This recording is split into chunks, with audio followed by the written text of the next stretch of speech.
Question number 13 लगाएंगे।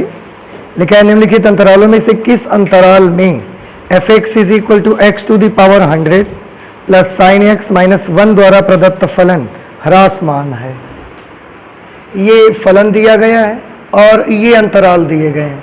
इनमें से कौन से अंतराल में दिया गया फलन ह्रासमान है? तो ह्रासमान पता लगाने के लिए अब बस सिंपल सा इसको सबसे पहले अवकलन कर दो। तो x के सापेक्ष अवकलन करने पर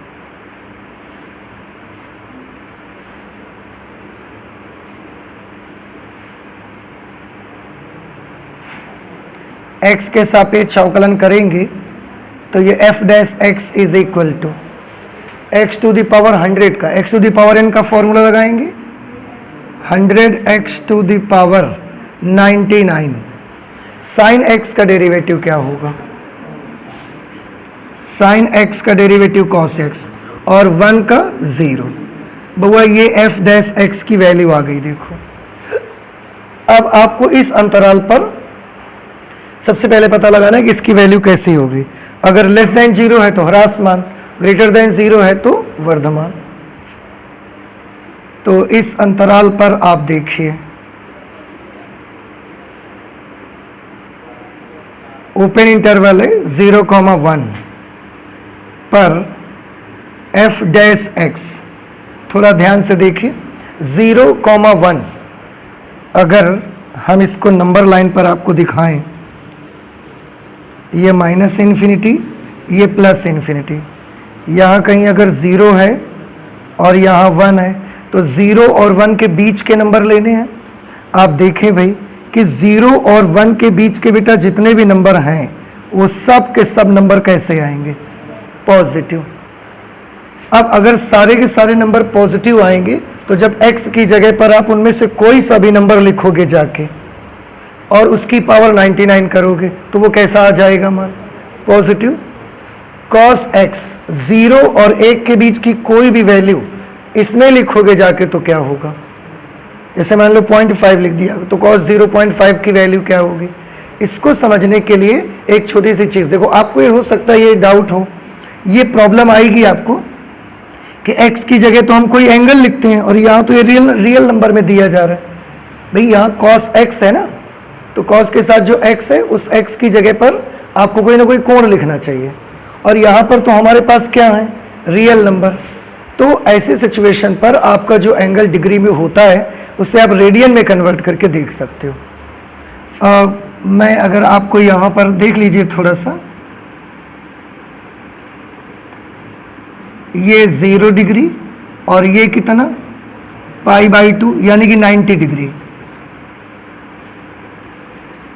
अगर आप रेडियन में बदलोगे तो ये तो 0 रहेगा, रेडियन में तो 0 रहेगा, लेकिन 90 डिग्री का रेडियन में मान कितना आएगा? π/2 होता है और पाई की जगह लिखोगे 3.14 और 3.14 बटे 2 करोगे। देखो ना 90 को क्या लिखते हो आप? π/2 ही तो लिखते हो। अब पाई की जगह 3.14/2, 2 1s are 2, 2 5s are 10, 2 7s are 14, तो 1.57। इसका मतलब ये हमको निकलता है कि 0 से ले करके 0 इस लाइन पे पड़ेगा, इस लाइन पे कौन पड़ेगा? 1.57। तो 0 और 1 के नंबर कहाँ पड़ेंगे? सब बीच में ही तो पड़ेंगे बेटा। आप देखो इस वाली लाइन पे कौन पड़ रहा है? 0। और जैसा YH की तरफ लाइन गई है ऐसे इस लाइन पर कौन पड़ रहा है? 1.57। तो लगा के 0 से और 1.57 तक के सब नंबर कहाँ पर पड़ते हैं? उनके बीच के सारे नंबर कहाँ पर पड़ते हैं? पहले चतुर्थांश में। तो ये 0 से 1 के बीच के नंबर कहाँ पड़ेंगे? पहले चतुर्थांश में। और पहले चतुर्थांश में cos कैसा होगा? पॉजिटिव। कुछ बात हमारी समझ में आ रही? तो जब भी कभी ऐसा एंगल की जगह पर कोई रियल नंबर लिखने की बारी आ जाए तो उस वक्त आप एंगल को रेडियन में कन्वर्ट करके यूज कर लें। फिर से एक बार देख लें सभी अच्छे से। x की जगह पर हमको अंतराल 0 और 1 के बीच का नंबर चाहिए। 0 और 1 के बीच के जितने भी नंबर्स होंगे वो सब पॉजिटिव होंगे। तो यहाँ पर जब आप लिखोगे जाके वो पॉजिटिव नंबर की पावर 99 करोगे तो वैल्यू क्या आएगी? माइनस की प्लस प्लस ही आएगा। तो ये टर्म कैसा हो गया, प्लस। अब इसको सोचिए, तो cos x, x की जगह पर हम 0 और 1 के बीच के नंबर ले रहे हैं। 0 और 1 के बीच के नंबर 0.1, 0.2, 0.5, 0.7 और 0 और 1 के बीच के चाहिए। अब हमने कोशिश करी है देखने की कि 0 और 1 के बीच के नंबर एंगल के हिसाब से अगर देखा जाएगा तो ये किस चतुर्थांश में पड़ेगा। तो हमने निकाला, ये लाइन 0 की है, ये लाइन π/2 की है। π/2 को रेडियन में, π/2 को हमने रियल वैल्यू में कन्वर्ट किया, तो पाई की जगह 3.14/2 यानी कि 1.57। ये लाइन किसको रिप्रेजेंट करती है, 0 को। ये लाइन किसको रिप्रेजेंट करती है, 1.5 से ऊपर 1.57। इसका मतलब है 0 से लेकर और 1.57 तक के बीच के सब नंबर कहां पड़ेंगे आपके, पहले चतुर्थांश में। तो हम तो 0 और 1 के बीच की बात कर रहे हैं, तो ये कहां पर पड़ेगा, पहले चतुर्थांश में। और पहले चतुर्थांश में कॉस कैसा, ये पॉजिटिव था, हमने अभी डिस्कस किया, और ये भी इसमें कैसा हो जाएगा, पॉजिटिव। इसका मतलब f' कैसा होगा, इज ग्रेटर देन 0। अगर f' ग्रेटर देन 0 होगा, अतः अंतराल 0,1 पर प्रदत्त फलन कैसा है, वर्धमान है। पर हमें वर्धमान नहीं चाहिए, हमें तो ह्रासमान को सर्च करना है। उन्होंने यही पूछा है ना कि कब ह्रासमान होगा ये फलन। इस अंतराल पे बेटा चेक कर लो, ये जो इंटरवल दिया गया है, अंतराल π/2, पाई पर f'(x), इसके बारे में बताइए कैसा होगा। 90 से 180 के बीच। थोड़ा ध्यान से देखिए, अगर यहां पर लिखोगे, अब फिर से एक प्रॉब्लम है, ये क्या है, एंगल की फॉर्म में दिया गया है, और यहां पर हमको क्या लिखना है, रियल नंबर। तो एंगल को रियल नंबर में आप कैसे कन्वर्ट कर सकते हो, फिर से पाई की जगह 3.14 लिख दो, ठीक है। तो पाई की जगह 3.14 अगर लिखोगे तो π/2 की वैल्यू कितनी आएगी, 1.57, और पाई की जगह क्या लिखोगे, 3.14। इसका मतलब आपसे ये पूछा जा रहा है कि 1.57 से 3.14 के बीच के जो नंबर हैं उन पर आपको पता लगाना है। अब आप ये देखो, यहां पर जब आप x की जगह पर 1.57 और 3.14 के बीच का कोई भी नंबर लिखोगे और उसकी घात में कितना लगाओगे, मतलब कहने का 1.57 से ऊपर और 3.14 से अंदर इसका कोई भी नंबर, मतलब 2 ले सकते हो, 2.5 ले सकते हो, 3 भी ले सकते हो आप। तो 2, 2.5, 3 इनमें से कोई भी नंबर यहां लिखोगे और उसके ऊपर फिर 99 घात लगाओगे, आप 99 पावर लगाओगे। अभी आप सोचो 3⁻99 लगा दी जाए, 3⁻2 में 9 आ जाती है वैल्यू, 3⁻4 में 81 आ जाता है। अब 3⁻99 लगाओगे, it will be a very very big number, बहुत बड़ा नंबर मिलेगा, मिलने वाला है आपको, ठीक है। और कैसा मिलेगा, प्लस की माइनस, प्लस में मिलेगा। अब इसका जिक्र करो, π/2 से पाई के बीच, π/2 से पाई के बीच कौन से चतुर्थांश में है, दूसरे में। कॉस कैसा होगा, माइनस। जब बहुत ज्यादा माइनस हो जाएगा तो कितना हो जाएगा, -1। तो अब देखो ये टर्म कैसा आया था, पॉजिटिव पर बहुत बड़ा। ये टर्म कैसा आएगा, नेगेटिव, पर जब बहुत नेगेटिव होगा तो कितना, केवल -1। अब आपको क्या लगता है कि पूरा मिला के कैसा बनेगा, प्लस की माइनस, प्लस बनेगा। सिंपल सी चीज है, समझ आया ना सबको। देखो x की जगह पे क्या लिखोगे, 1.57 और 3.14 के बीच का नंबर, मतलब 3। अब 3 लिखने के बाद 99 घात लगा दी, 3 की घात 3⁴ लगा दो ना, केवल 81 पहुंच जाते हैं। अब 3⁻99 लगाओगे, बहुत बड़ा नंबर मिलने वाला है, पॉजिटिव में वो भी। और यहां पर ये नेगेटिव मिलेगा, because this lies in the second quadrant. अगर सेकेंड क्वाड्रेंट में नेगेटिव आएगा और कॉस का नेगेटिव मान कितना बड़ा हो जाएगा, जब बहुत बड़ा कॉस का नेगेटिव मान होगा तो वो -1 हो जाएगा। इससे बड़ा हो ही नहीं सकता नेगेटिव वैल्यू में। अब ये बहुत बड़ी नंबर आ रही है, ये जब बहुत बड़ा होता है तो -1 आ पाता है। अब उस बहुत बड़े नंबर में -1 ही तो माइनस कर पाओगे आप, तो कैसा वैल्यू आ जाएगा इसका, इसकी वैल्यू भी कैसी आ जाएगी, पॉजिटिव। इसलिए या अतः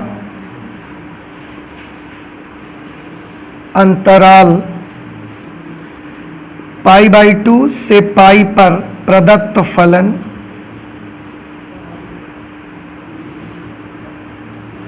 कैसा है, प्रदत्त फलन भाई वर्धमान है। लेकिन हमें वर्धमान को नहीं ढूंढना, हमें तो ह्रासमान चाहिए, क्वेश्चन में ये बोला गया है। अब इसमें देख लेते हैं क्या इसमें होगा क्या, 0 से π/2 में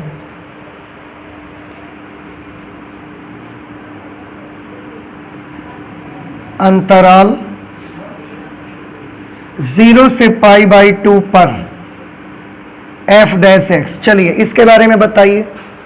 0 तो 0 है, π/2 की जगह पे भैया क्या लिखेंगे, 1.57। बहु समझ आ रहे ना बेटा, ये आपको 1.57, ये π/2 की जगह मैंने लिख दिया। ओहो,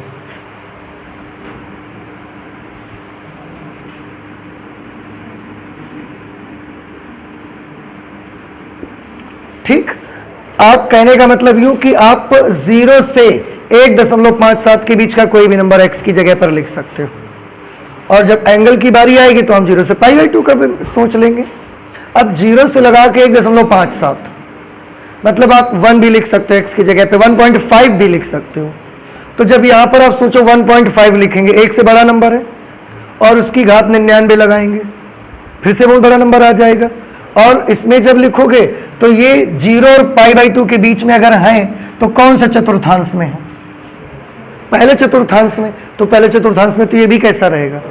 अब देखो ये कैसा आया है, पॉजिटिव, और ये भी कैसा है उस अंतराल पे, पॉजिटिव, इसलिए f'(x) कैसा होगा, f'(x) जो होगा ये पॉजिटिव होगा। अतः अंतराल 0, π/2 पर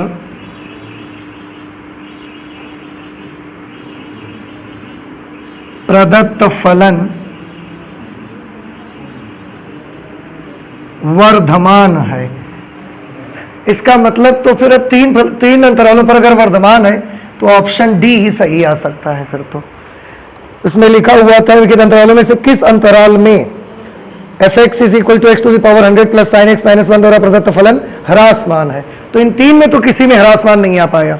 इसका मतलब है इन अंतरालों में से ऐसा कोई अंतराल नहीं है जहां पर हमारा फलन कैसा हो सके, ह्रासमान हो सके। तो फिर इनमें से कोई नहीं, जवाब सही कर देंगे, नन ऑफ दीज, इनमें से कोई नहीं। ठीक है, समझ आया कि नहीं आया आपको? तो प्लीज आप जल्दी से नोट करें, इसके बाद नेक्स्ट क्वेश्चन कर लेते हैं हम लोग। क्वेश्चन नंबर 14 में है, ए का वह न्यूनतम मान ज्ञात करिए जिसके लिए अंतराल क्लोज्ड इंटरवल 1, 2 में f(x) = x² plus ax plus 1 द्वारा प्रदत्त फलन वर्धमान है। ये फलन है और ये अंतराल है। आपको a का न्यूनतम मान पता लगाना है जिसके लिए इस अंतराल पर ये वाला फलन वर्धमान हो। फलन वर्धमान है, सबसे पहले तो अवकलन ही करें आप, x के सापेक्ष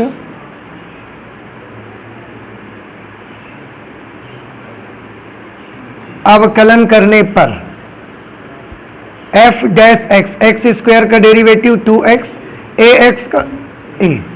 अब फलन वर्धमान हो इसके लिए जरूरी क्या है,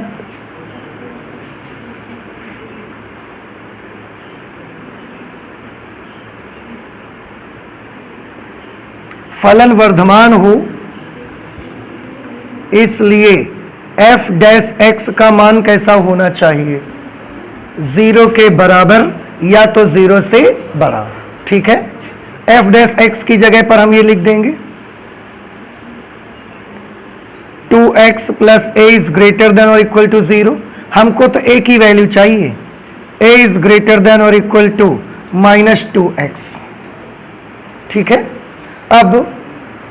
अब इंटरवल पे आप देखो, इंटरवल पे जो अंतराल दिया है उसमें 1 से 2 तक का दिया है, 1 भी ले सकते हो 2 भी ले सकते हो क्योंकि ये क्लोज्ड इंटरवल दिया है। अब हम एक काम करेंगे, सबसे पहले हम a के मान निकालना चाहते हैं। एक बार x की सबसे छोटी वैल्यू यानी कि 1 लिख के a का मान निकालेंगे।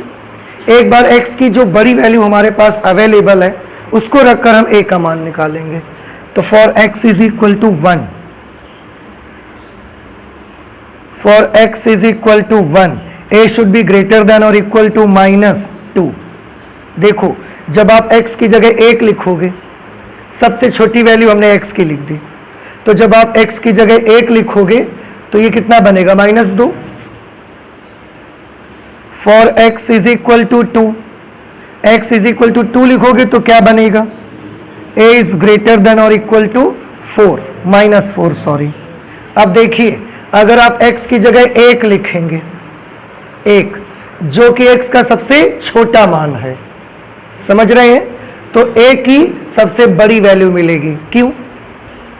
क्योंकि आगे क्या लगा हुआ है, माइनस लगा हुआ है। अगर ये माइनस ना लगा होता, थोड़ा ध्यान से मेरी बात को समझने की कोशिश करें, x का सबसे छोटा मान कौन है, 1, सबसे बड़ी वैल्यू बेटा 2। अगर हम x की सबसे छोटी वैल्यू यहां लिखते तो a की कौन सी वैल्यू मुझे मिलती, सबसे छोटा मान। अगर सबसे बड़ा मान लिखते तो सबसे बड़ी वैल्यू मिलती हमको, लेकिन इसमें लगा क्या है ऐसा, माइनस। तो जब आप x की सबसे छोटी वैल्यू वहां से लिखोगे ना तो a की सबसे बड़ी वैल्यू आपको मिल जाएगी। समझ रहे हैं, -2 मिल गई। और जब आप x की जगह 2 लिखोगे तो वो क्या मिल जाएगा। कंपटीशन लेवल पर मिनिमम और मैक्सिमम के बहुत क्वेश्चन आते हैं और उनमें बहुत सारी चीजें ऐसे लॉजिकली जो आप समझ सकते हैं उनको आपको ध्यान रखना होता है। जैसे बाई चांस कोई फंक्शन ऐसा आ जाता है 4 - 2x आ जाता है और कोई पूछता है कि इसका सबसे बड़ा मान बताइए, तो आप जानते हैं x की जगह पर आपको सबसे छोटा मान लिखना चाहिए, तो इसकी सबसे बड़ी वैल्यू आ पाएगी। जितना ये टर्म छोटा कर दोगे फिर इसमें से इसको माइनस करने पर वैल्यू उतनी बड़ी आएगी, और अगर जितना ये टर्म आप बड़ा कर दोगे तो फंक्शन की वैल्यू उतनी ही छोटी आ जाएगी। और यहीं पर अगर प्लस लगा होगा तो तरीका बदल जाएगा। x की जितनी छोटी वैल्यू लिखोगे फलन का उतना छोटा मान आएगा, x की जितनी बड़ी वैल्यू लिख दोगे उतना बड़ा मान आ जाएगा। तो ऐसे लॉजिकली आप सोच सकते हैं, आप पढ़ेंगे खुद पताएगा आपको, जो आप भी पढ़ेंगे आप। तो a, अब देखो ये दोनों से हमको एक बात पता चली कि a का मान -2 के बराबर या -2 से बड़ा होना चाहिए।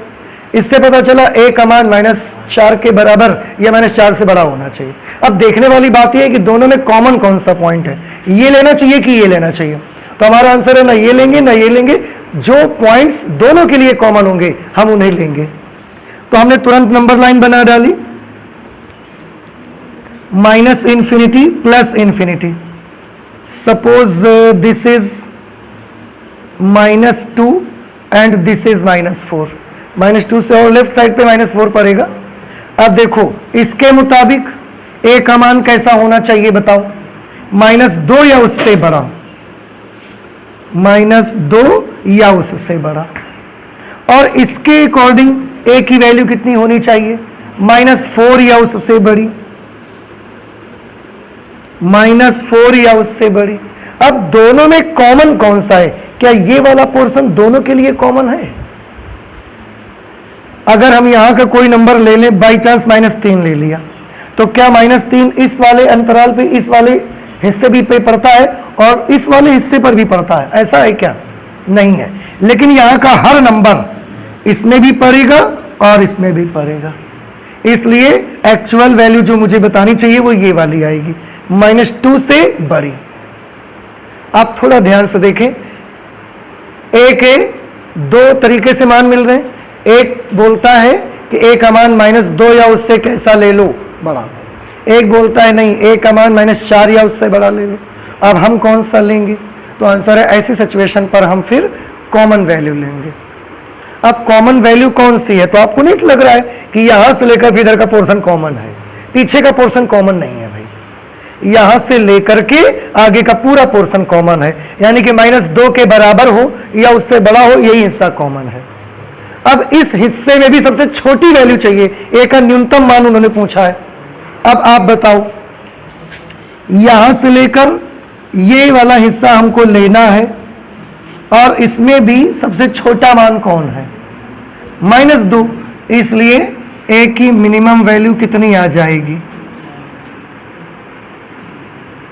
Minimum value of A is equal to -2। नहीं समझ में बात आई आपको? इस तरह से, और आगे का कोई भी वैल्यू लोगे तो वो तो बड़ा ही आएगा ना, सबसे छोटा मान -2 आपको मिलेगा। ठीक है, तो ये हमने कर लिया क्वेश्चन नंबर 14। इसके बाद क्वेश्चन नंबर 15 कर लेते हैं। देख लीजिए, एक फलन हमको दिया है इस पे, जिसकी वैल्यू है x माइनस 1 नहीं x प्लस 1/x। आप थोड़ा ध्यान से देखिए, मैं क्वेश्चन पढ़ता हूं, आप सुनिएगा। फलन मैंने नोट कर लिया पहले, ताकि बीच में मुझे नोट मत करना पड़े। लिखा है मान लीजिए -1 क्लोज्ड इंटरवल -1, 1 से असंयुक्त एक अंतराल I हो। देखो,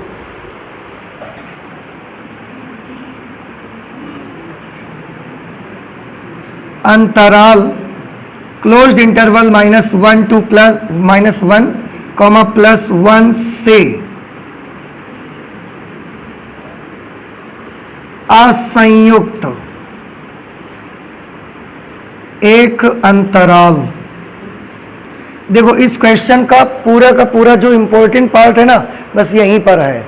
ये समझ में आ गया तो आगे कुछ कठिनाई नहीं है, आप कभी भी कहीं भी कर सकते हो। ठीक है, देखो क्वेश्चन में बोला गया कि मान लीजिए क्लोज्ड इंटरवल -1, 1 से असंयुक्त एक अंतराल I है, तो सिद्ध करिए कि उस I में ये वाला फलन वर्धमान है। तो पहले तो हमको वो अंतराल निकालना पड़ेगा जिस अंतराल का जिक्र यहां पर हो रहा है। उस अंतराल का नाम उन्होंने क्या रखा हुआ है? I। और अंतराल कैसा है? जो इस वाले इंटरवल से असंयुक्त है। असंयुक्त का मतलब आप समझते हैं, डिसजॉइंट इंटरवल। असंयुक्त अंतराल वो अंतराल होते हैं जिनमें एक अंतराल का कोई भी अवयव दूसरे अंतराल के साथ कॉमन न रखता हो वैल्यू। ठीक है, अब अगर मैं एक नंबर लाइन आपको बना के दिखाऊंगा, सो आई होप कि आपको मैं ज्यादा समझा सकता हूं। -∞ +∞। इन्होंने जो अंतराल दे दिया है हमको वो नहीं लेना है, बस यही तो मतलब है इसका। भाई इससे असंयुक्त चाहिए, मतलब इससे हट के दूसरा अंतराल चाहिए। बस ये ना लो, आप इसके अलावा कुछ भी ले लो। तो यहां पर क्या पड़ेगा? -1, और यहां पर क्या आ जाएगा? +1। इसमें -1 भी लिया जा रहा है और +1 भी लिया जा रहा है, क्योंकि क्लोज्ड इंटरवल लगा हुआ है। तो अब -1 से लेकर के और +1 तक के सारे नंबर आप छोड़ दीजिए, तो बाकी पूरे रियल नंबर पे जो भी इंटरवल आपका बचेगा वो क्लोज्ड इंटरवल -1, 1 से असंयुक्त अंतराल हो जाएगा। केवल इसको छोड़ दीजिए आप। तो -1 से +1 तक के बीच का सब छोड़ दो। क्या अंतराल बनेगा? एक तो ये लेफ्ट हैंड साइड खाली रह जाएगी हमारी, और ये भी तो बचेगा। तो इसको कैसे लिख सकते हैं, बता सकते हैं आप मुझे? हाँ, कैसे लिखा जाए? एक तरफ तो -∞ और दूसरी तरफ -1। अब बताइए, हम इसके साथ तो हमेशा ओपन लगेगा। इसके साथ ओपन लगाना है कि क्लोज लगाना है? क्लोज लगाना है। ठीक है, लगा लेते हैं। लेकिन अगर आप क्लोज लगा लिया, इसका मतलब इसमें भी आप -1 ले रहे हो और इसमें भी -1 लिया गया था, नंबर कॉमन हो गया ना। और असंयुक्त अंतराल ऐसा नहीं होता, इसलिए आपको क्या लगाना है? Open interval. अब -1 इसमें है क्या? -1 इसमें है कि नहीं है? इसमें नहीं है, असंयुक्त हो गया। नहीं समझ में आया? और इधर वाला लेना है आपको, यूनियन। इसमें क्या करना पड़ेगा? इधर तो +1 और इधर इन्फिनिटी की तरफ तो हमेशा ओपन इंटरवल। इस 1 की तरफ कैसा? ओपन की क्लोज। क्लोज लगाने से क्या प्रॉब्लम आएगा? क्लोज लगाने से जो 1 एलिमेंट है ये इस वाले में भी आएगा और उस वाले में भी आ जाएगा, तो डिस्जॉइंट नहीं रह पाएगा। फिर तो हमको क्या लेना पड़ेगा? और यही है अंतराल I जो कि क्वेश्चन में आपको दिया गया है। अब आप ये मुझे बताइए, क्या I अंतराल के बारे में आपको समझ आ गया? बस आपको अब आपका फलन आपके सामने है, आपका अंतराल आपके सामने है, आप चाहे जिस तरीके से उसको समझ के निकाल लो, बड़ी आसान है, देख लो कैसे। सबसे पहले हम इस फलन का क्या करेंगे, अवकलन। तो बेटा यहां लिख देंगे fx का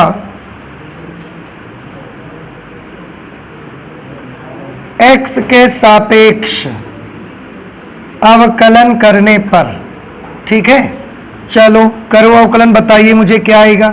x का डेरिवेटिव 1 अपॉन x का डेरिवेटिव -1 अपॉन x स्क्वेयर। समझ आया आपको। तो ये हमको f डैश x मिला। अगर आपको ये f डैश x मिला तो अब ये चेक करना है कि इन अंतरालों पर इसका क्या होगा। बउआ देखो ध्यान से, इस अंतराल पर चेक करिए सबसे पहले।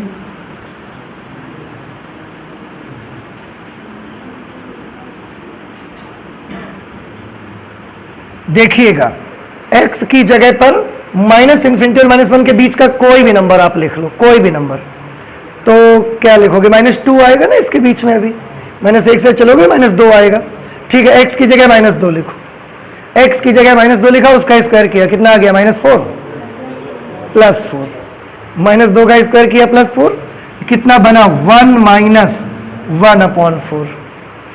अब 1 अपॉन 4 इसकी वैल्यू क्या आई 3/4, प्लस आया कि माइनस, मान कितना आया आई डोंट केयर, बस मुझे फर्क पड़ता है तो इस बात से कि वो प्लस आ रहा है कि माइनस आ रहा है। हम पहले से ही आपसे बता रहे हैं, तो ये वैल्यू कैसी आ रही है, प्लस आ रही है। और प्लस आ रही है इसका मतलब इस अंतराल पर फलन कैसा है,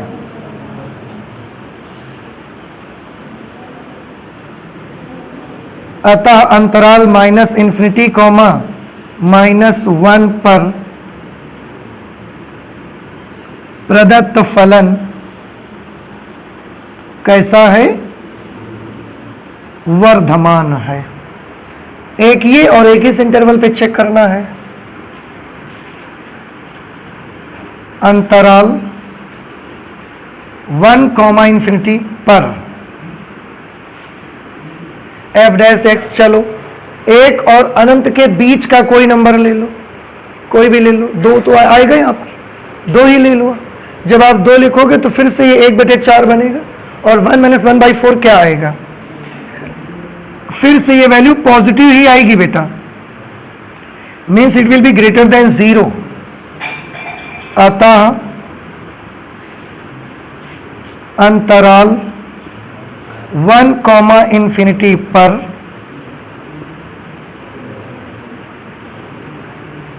प्रदत्त फलन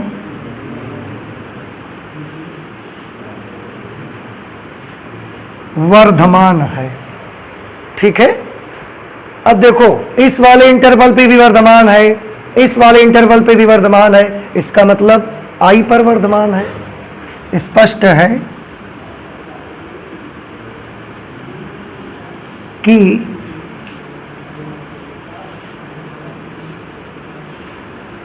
प्रदत्त फलन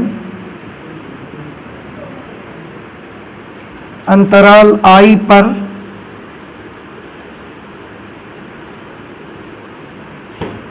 वर्धमान है। बस यही आपको प्रूव करना था। आप नोट कर लें, 16th नंबर भी लगाते हैं इसके बाद, बड़ा इजी क्वेश्चन है वो भी।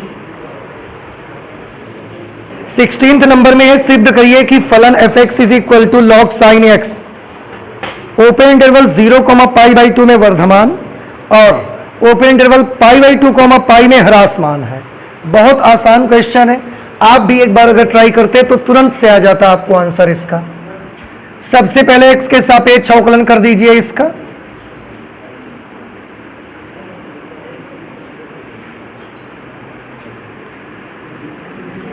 Differentiating with respect to x, f dash x = log sin x। log sin x का पहले क्या करोगे, 1/sin x, और फिर sin x के लिए इस तरह से f डैश x की वैल्यू क्या आएगी, cot x, cos x upon sin x, cot x, ठीक है। अब 2 इंटरवल्स दिए हैं, दोनों पर मुझे चेक करना है। एक इंटरवल है 0, π/2,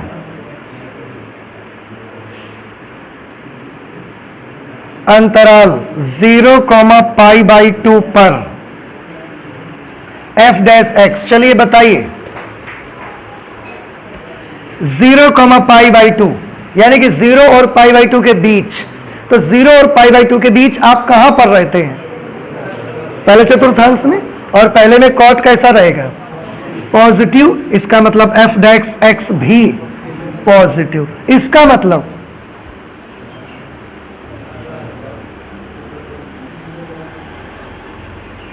अतः अंतराल 0,π/2 पर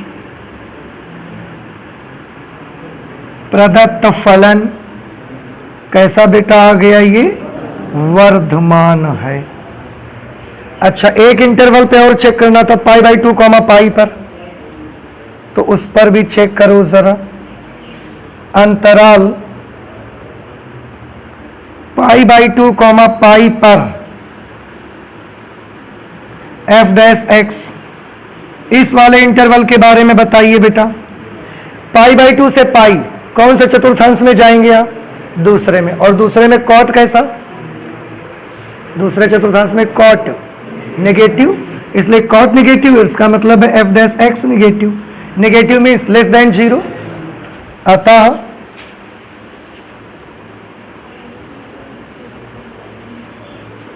अंतराल π/2, π पर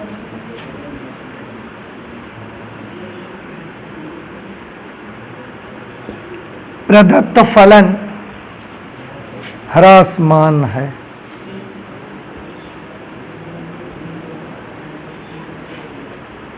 ठीक है, ये हमने कर लिया क्वेश्चन नंबर 16। क्वेश्चन नंबर 17 देखो बेटा, इसमें एक फंक्शन दिया गया है आपको, f(x) = log modulus of cos x। 0,π/2 में वर्धमान है और 3π/2, 2π में ह्रासमान है। कोई प्रॉब्लम नहीं है, जैसा आपने 16 लगाया है सेम वैसा ही आप लगाइए। मॉड्यूलस क्यों लगा दिया उन्होंने? मॉड्यूलस वैसे भी cos x की वैल्यू जो होती है वो -1 से +1 होती है, और लॉगरिथम नेगेटिव नंबर्स के लिए डिफाइन नहीं है। कुछ हमारी बात समझ में आ रही है आपको? लॉगरिथम नेगेटिव नंबर्स के लिए परिभाषित नहीं है, तो इसलिए इन्होंने मॉड लगा दिया कि cos x का अगर कोई माइनस वाला मान आ भी जाएगा तो मॉड उसको क्या कर देगा, और उसका कोई ज्यादा काम नहीं है। 1 अपॉन cos x, ठीक, और मॉड cos x का क्या आएगा? -sin x। ये भी ऐसा कर दिया हमने, और cos x का -sin x आएगा, लेकिन मॉडुलस लगा हुआ है तो वो क्या आ जाएगा? sin x। इस तरह से sin x upon cos x, इसकी वैल्यू कितनी आएगी? tan x। तो log modulus of cos x का डेरिवेटिव क्या मिलेगा आपको? Plus tan x। कुछ बात समझ में आई हमारी आपको? फिर से देख लें आप, क्वेश्चन नंबर 17 में f(x) = log mod of cos x है, इसका जब डेरिवेटिव निकालोगे तो log मॉडुलस cos x का 1 अपॉन मॉडुलस cos x, और मॉडुलस cos x का क्या आएगा? Plus sin x। वैसे cos x का क्या आता है? -sin x, लेकिन मॉड की वजह से वो कैसे रहेगा? Plus sin x। अब sin अपॉन cos कैसा हो जाएगा? tan x। फर्स्ट जो दो इंटरवल्स आपको दिए गए 0 से π/2 के बीच में है, उसमें वर्धमान दिखाना है। तो जब 0 से π/2 के बीच में आप जाओगे तो कौन से चतुर्थांश में? पहले चतुर्थांश में tan कैसा रहेगा? प्लस। tan पॉजिटिव, इसका मतलब f'(x) भी कैसा? पॉजिटिव है, और f'(x) पॉजिटिव होगा तो कैसा आ जाएगा? वर्धमान। और 3π/2 से 2π में क्या होगा? चौथे चतुर्थांश में, और चौथे चतुर्थांश में tan कैसा होता है? माइनस। अगर ये माइनस है इसका मतलब f'(x) नेगेटिव है, और f'(x) नेगेटिव होने का मतलब है लेस देन 0। अगर f'(x) लेस देन 0 है इस अंतराल में, तो इसमें फलन कैसा हो जाएगा? ह्रासमान। ठीक है, इस तरह से आप इसको कर लेंगे। नोट करिए। इसके बाद 18th नंबर देखो, यही लगा देते हैं यार। क्वेश्चन नंबर 18, फंक्शन दिया गया है x cube minus 3x square plus 3x minus 100। लिखा है सिद्ध करिए कि कैपिटल आर में दिया गया फलन वर्धमान है। यहां पर जो x है, x belongs to the set of all real numbers. ठीक है, आपको r पर यह फलन कैसा प्रूव करना है? वर्धमान। सबसे पहले अवकलन कर दीजिए आप। x के सापेक्ष अवकलन करने पर f dash x is equal to, इसकी वैल्यू क्या आ जाएगी? 3x square minus 6x plus 3। 100 का तो 0 हो जाएगा। अगर आप 3 कॉमन कर लेंगे तो क्या मिलेगा? x square minus 2x plus 1। Then f dash x is equal to 3x minus 1 का होल स्क्वायर बन गया ये। अब आप मुझे बताइए, कोई भी रियल नंबर आप x की जगह लिखोगे तो इसकी वैल्यू हमेशा कैसी रहेगी? पॉजिटिव रहेगी। क्या 0 हो पाएगी कभी? बताइए, आप x की जगह पर कोई भी रियल नंबर लिखोगे, इसकी वैल्यू हमेशा कैसी रहेगी? पॉजिटिव। क्या कभी 0 हो पाएगी? नहीं हो पाएगी। इसका मतलब आप देख नहीं रहे हो। x की जगह 1 लिखोगे तो 0 नहीं हो जाएगी ये। तो क्या देख रहे थे आप? इसका मतलब है फॉर, देखो, for all x belongs to r, f dash x will be greater than और equal to 0। f dash x का मान या तो 0 से बड़ा आएगा और या 0 के बराबर आ सकता है 1 पर। इसलिए कहते हैं कि बहुत अच्छे से सोच समझ के उसको बताओ। और ये शर्त किसकी है? इसलिए x बिलोंग्स टू r पर प्रदत्त फलन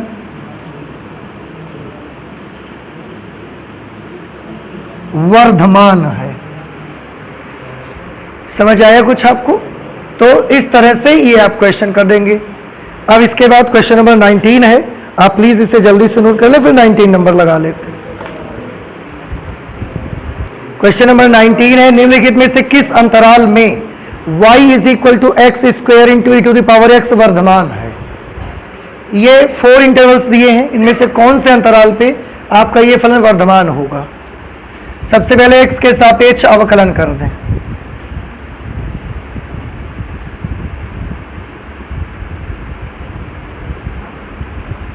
तो f डैश x की वैल्यू कितनी आ जाएगी बेटा? इसमें दो फंक्शंस का मल्टीप्लिकेशन है। तो पहला फलन दूसरे का अवकल गुणांक e to the power minus x का डेरिवेटिव क्या होगा? Minus e to the power minus x plus दूसरा फलन e to the power minus x, पहले का डिफरेंशिएशन, तो पहले का डेरिवेटिव 2x आ जाएगा। अब आप चाहें तो कुछ कॉमन वगैरह कर सकते हैं। हम कॉमन कर सकते हैं x e to the power minus x. देखो बेटा, पहले इस टर्म को लिखो, पॉजिटिव है ना, इस वजह से x e to the power minus x चला गया तो क्या बचेगा? 2। इसमें x और e to the power minus x चला गया तो माइनस x बच जाएगा। ठीक है, ये f डैश x की वैल्यू आ गई। अब ये अंतराल दिए गए हैं तो आपको ये पता लगाने में से किस अंतराल पर दिया गया फलन वर्धमान है। सबसे पहला interval minus infinity to plus infinity, minus अनंत से प्लस अनंत तक पूरा रियल नंबर ही दे दिया उन्होंने। अब अगर पूरा रियल नंबर दे दिया, आप ध्यान से देखिए, अगर रियल नंबर्स के सेट में x का मान 2 या 2 से छोटा रहेगा तब तो ये टर्म कैसा आएगा? पॉजिटिव। ये भी पॉजिटिव और ये भी पॉजिटिव। ये पॉजिटिव क्यों? इसमें तो माइनस लगा हुआ। पर मैंने आपको बताया, घात का नंबर कितना भी बड़ा नेगेटिव हो, वो कभी उस वैल्यू को नेगेटिव नहीं कर सकता। तो अगर आप x का मान 2 लिखोगे या 2 से छोटा लिखोगे, 2 से छोटा लिखा आपने, तो ये वाला टर्म कैसा होगा? प्लस रहेगा, क्योंकि x की जगह 2 से छोटा नंबर लिखा है आपने। तो 2 में जब 2 से छोटा नंबर माइनस करोगे तो प्लस आए। ये प्लस आएगा, ये प्लस है, ये भी प्लस है, फलन कैसा हो जाएगा? वर्धमान। लेकिन 2 से ऊपर वाले नंबरों के लिए क्या होगा? अगर आपने धोखे से भी 3 लिख दिया यहाँ, तो यही टर्म क्या हो जाएगा? माइनस। ये प्लस रहेगा, ये प्लस रहेगा, पर ये माइनस हो जाएगा। तो एफ डैश एक्स कैसा आएगा? नेगेटिव। तो उसमें क्या हो जाएगा? ह्रास मान। तो और हमको कैसा चाहिए? थ्रू आउट इंटरवल पे वर्धमान ही चाहिए। तो ये ऑप्शन सही नहीं है, फिर तो ये सही ऑप्शन नहीं है। -2 और 0 के बीच में, -2 और 0 के बीच में कोई भी नंबर आप लिख के देखो। -2 और 0 के बीच में -1 लिख लो। अगर आप यहां -1 लिखोगे तो ये बन जाएगा 2 + 1, तो ये तो प्लस हो जाएगा। लेकिन यहां जब -1 लिखने जाओगे तो ये सबको निगेटिव कर देगा। तो एफ डैश एक्स कैसा आएगा? माइनस में, और माइनस में आएगा तो इस अंतराल पर भी दिया गया फलन कैसा होगा? ह्रासमान। इसका भी काम खत्म। हमें वर्धमान चाहिए 2 और अनंत के बीच के नंबरों के लिए। तो 2 से ऊपर के नंबर अगर आप ले लोगे, भाई 2 से बड़े और अनंत से छोटे चाहिए ना, तो अगर 2 से बड़ा कोई नंबर 3 ले लिया आपने, तो ये तो प्लस रहेंगे, पर ये टर्म कैसा हो जाएगा? माइनस। एक बार फिर से इस अंतराल पर दिया गया फलन कैसा आएगा? ह्रासमान। ये भी नहीं लेंगे। 0 और 2 के बीच का कोई नंबर लोगे। अब आप सोचो, 0 और 2 के बीच का कोई ले लो, 1 ले लो। आप 1 ले लिया, प्लस प्लस, यहां 1 लिखोगे, ये भी plus. F dash X positive आ गया, ग्रेटर देन 0। इस अंतराल पर दिया गया फलन कैसा होगा? वर्धमान। नहीं समझ में आया? तो दिए गए अंतरालों में से डी पार्ट ऐसा जवाब है, ऐसा अंतराल है जो उसमें दिया गया है जिस पर दिया गया फलन वर्धमान है। इस तरीके से आपकी पूरी की पूरी एक्सरसाइज कंप्लीट हो जाती है। और इसके बाद हमारा जो चैप्टर है वो है स्पर्श रेखाएं और अभिलंब। स्पर्श रेखा और अभिलंब को हम लोग स्टार्ट करेंगे, लेकिन अगली क्लास पे स्टार्ट करेंगे। ठीक है, तो आज इतना ही रखते हैं, फिर चलते मिलते हैं अगली क्लास में। Okay, thank you.